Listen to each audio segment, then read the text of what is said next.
Baik, Assalamualaikum warahmatullahi wabarakatuh. Saya Muhammad Aridya Mardika dan Faridatun Nuruniyah akan mempresentasikan materi tentang permintaan dan penawaran.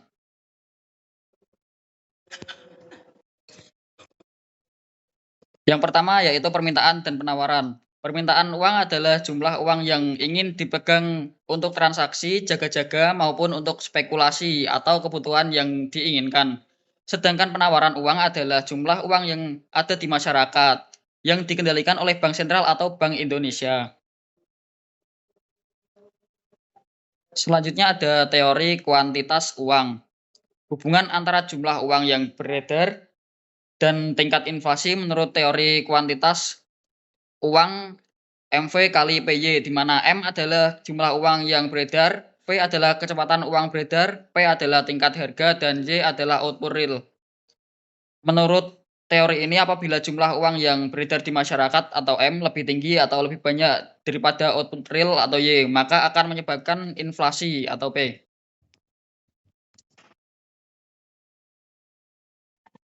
Selanjutnya ada suku bunga. Suku bunga dapat mempengaruhi permintaan dan penawaran uang di Indonesia karena yang pertama, apabila suku bunga naik, maka permintaan uang akan turun. Masyarakat akan cenderung memilih untuk tidak kredit dan memilih untuk menabung atau investasi. Yang kedua yaitu apabila suku bunga turun, maka permintaan uang akan naik. Masyarakat akan banyak yang melakukan kredit. Yang ketiga, yaitu badan yang mengatur suku bunga di Indonesia adalah Bank Sentral atau Bank Indonesia untuk mengelola inflasi. Selanjutnya yaitu ada reducing debt. Dari kurun waktu tahun 2020 sampai 2025, perkembangan jumlah uang yang beredar di masyarakat naik turun dari yang mulanya 6.120 triliun menjadi 9.239 triliun. Perkembangan jumlah uang ini secara signifikan terutama pasca terjadinya wabah COVID-19 hingga Februari tahun 2025. Salah satu faktor terjadinya perkembangan ini adalah karena adanya penambahan penyaluran kredit. Selanjutnya yaitu inflasi di Indonesia. Pada tahun 2020 sampai 2025, inflasi di Indonesia terjadi lonjakan pada tahun 2020 yaitu sebesar 4,49% yang terjadi karena peningkatan permintaan tanpa adanya peningkatan penawaran, nilai tukar dan energi.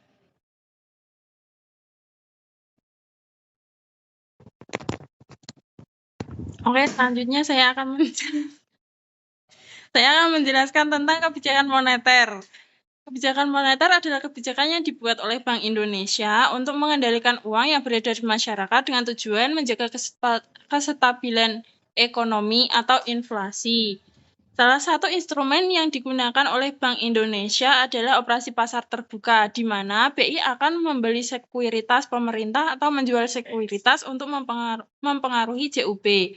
Cara Bank Indonesia dalam menurunkan inflasi adalah dengan cara menjual sekuritas kepada bank dan masyarakat yang akan menyebabkan jumlah uang beredar tersebut turun. Ketika jumlah uang beredar itu turun, maka bank hanya mempunyai sedikit dana. Bank tidak bisa memberikan kredit kepada masyarakat dan menyebabkan investasi, inflasi, dan konsumsi masyarakat menjadi turun.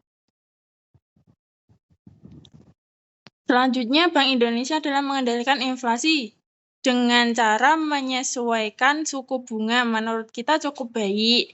Namun, ada beberapa hal yang juga perlu diperhatikan, antara lain yang pertama tekanan eksternal dan ketergantungan pada harga global. Selanjutnya inflasi. Apabila jumlah uang beredar naik namun tidak disertai dengan kenaikan output real atau produksi, maka akan menjadi inflasi. Karena jumlah uang yang beredar naik, maka masyarakat akan banyak melakukan konsumsi. Jika produksi barang dan jasa tidak naik, maka akan terjadi kelangkaan yang menyebabkan harga naik. Hal ini sangat sesuai dengan teori kuantitas uang. Selanjutnya ada inflasi dan suku bunga. Suku bunga bukanlah cara yang paling benar untuk mengendalikan inflasi, namun dapat menekan adanya inflasi. Suku bunga dapat dikombinasikan dengan kebijakan Bank Indonesia yang lain.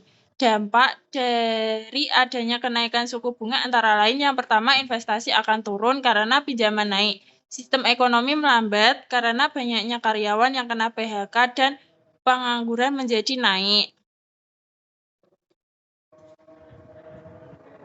Selanjutnya, Bank Indonesia dalam inflasi. Sinergi yang baik antara kebijakan moneter dan fiskal sangat penting. Apabila inflasi tinggi, BI akan menaikkan suku bunga. Pemerintah mengurangi belanja konsumtif dan fokus ke subsidi produktif, seperti memberikan subsidi kepada masyarakat ketika terjadi kenaikan bahan bakar.